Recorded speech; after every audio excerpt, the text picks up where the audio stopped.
your vision for philanthropic action in the post-pandemic era, how philanthropy should look like in the near future, how far are we from this, and what do we need to do to get moving in that direction. When COVID-19 first struck the region, the philanthropists were amongst the first group who pivoted almost immediately to tackle the first wave of the pandemic.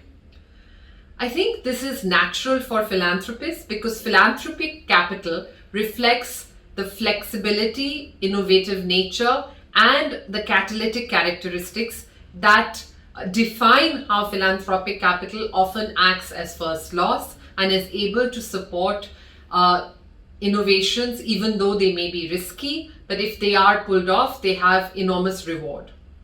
This flexible and more open-minded mindset will be crucial as more and more philanthropic organizations look to support systems change rather than just a specific cause or theme. We are finding that funders are becoming increasingly aware of the multidimensional nature of social and environmental issues. We also see that funders therefore need to design holistic solutions that do not just tackle one aspect or a symptom of an issue, but are rather address complex problems and keep in mind that the failures that have come before them.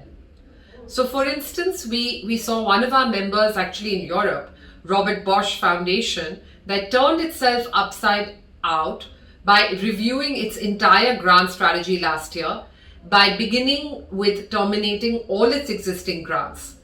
This dramatic change and plan to review their strategy stemmed from changing times and evolving needs. Social investors in Asia are also harnessing the resources and lessons they have gained in the region and contributing to this global ecosystem. Forward-looking foundations are having a global impact footprint by partnering with and nurturing their cross-border counterparts to spur greater social innovation. For example, we see Fondation Chanel, a corporate foundation from Europe that is accelerating women's economic empowerment and financial inclusion. In partnership with UN Women, Fondation Chanel has designed a 3-year program that addresses the barriers that women entrepreneurs face in China and in Vietnam. It also partnered with another organization that is part of the AVPN network, Root Impact, to develop a 6-month training program for Korean mothers whose careers have been interrupted due to marriage, childbirth, and other household duties. We also see another Korean member, Crevice, which is an impact ventures group in South Korea, that launched an accelerator program in Indonesia by partnering with a local intermediary in Indonesia, Unlimited, which has a strong local presence in the market. They received huge support from the Korean International Cooperation Agency, or KOICA, an impact investor in South Korea called Merry Year social company MISC, as well as finding local investors in Indonesia.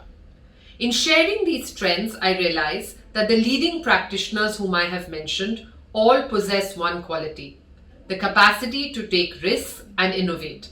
I think this is the biggest value that philanthropy can bring to the ecosystem.